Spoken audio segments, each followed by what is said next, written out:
അല്ല ഇപ്പൊ ഇത് ആർക്കും വേണ്ടിട്ട് എടുക്കണ്? എല്ലാവർക്കും സംശയമാണ്, നോമ്പെടുക്കാൻ പറ്റുമോ? മരുന്ന് കുടിക്കുന്നവര്, പ്രമേഹത്തിനൊക്കെ മരുന്ന് കുടിക്കുന്നവര് നോമ്പെടുക്കാൻ പറ്റും. ഡോക്ടറെ അടുത്ത് വന്ന് കണ്ട് ഗുളിക അഡ്ജസ്റ്റ് ചെയ്ത് കഴിഞ്ഞാൽ നോമ്പെടുക്കാൻ പറ്റും. ചിലരിതൊരു കാരണമായി കാണുന്നവരുണ്ട്. അപ്പൊ അതൊരു വിളവാണ്.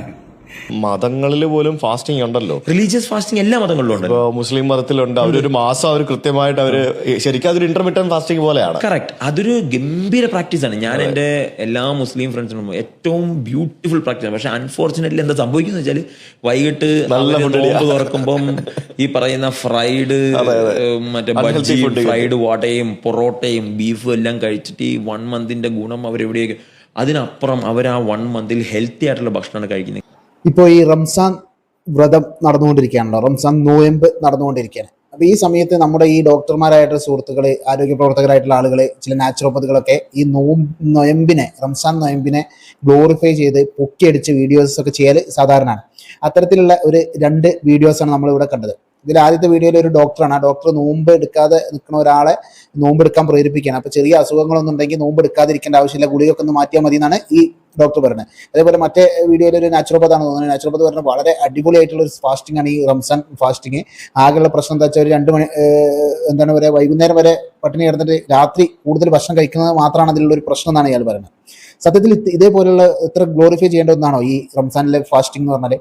ഒരിക്കലല്ല. കാരണം എന്താ വെച്ചാൽ ഈ റംസാനിലെ ഫാസ്റ്റിംഗ് എന്ന് പറഞ്ഞാൽ സൂര്യോദയം മുതൽ സൂര്യാസ്തമയം വരെ വെള്ളം കുടിക്കാതുള്ള ഫാസ്റ്റിംഗ് ആണ്.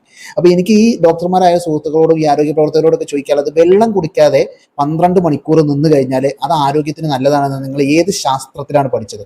അത് ഒന്ന് പറഞ്ഞു തന്നാൽ ഉപകാരമായിരുന്നു. അപ്പോൾ നമുക്കറിയാം, വെള്ളം കുടിക്കാതെ ഇരുന്ന ശരീരത്തിന് ഒരുപാട് ആരോഗ്യ പ്രശ്നങ്ങൾ ഉണ്ടാവാൻ സാധ്യതയുണ്ട്. ഈ മൂത്രക്കല്ല് പോലുള്ള അസുഖമുള്ള ആളുകൾക്ക്, അല്ലെങ്കിൽ മൂത്രാശയവുമായി ബന്ധപ്പെട്ട അസുഖമുള്ള ആളുകൾക്ക്, ഡയബറ്റീസ് ഉള്ള ആളുകൾക്ക് കിഡ്നിക്ക് പ്രശ്നം വരാനും ഡീഹൈഡ്രേഷൻ സംഭവിക്കാനും അങ്ങനെ ഒരുപാട് പ്രശ്നം ഈ വെള്ളം കുടിച്ചിട്ടില്ലെങ്കിൽ ഉണ്ടാവാൻ സാധ്യതയുണ്ട്. അപ്പോൾ ആളുകൾ ഈ മതപരമായ നോമ്പൊക്കെ എടുക്കുന്നത് അവർ ഈ മരിച്ചു ചെല്ലുമ്പോൾ സ്വർഗത്തിൽ എന്തൊക്കെ അവർക്ക് എടുത്തു വെച്ചിട്ടുണ്ടെന്നും ഇവിടെ പട്ടിണി കിടന്നാൽ അവിടെ ബിരിയാണി കിട്ടും എന്നുള്ള പ്രതീക്ഷയിലാണ് ഈ നോമ്പ് എടുക്കുന്നത്.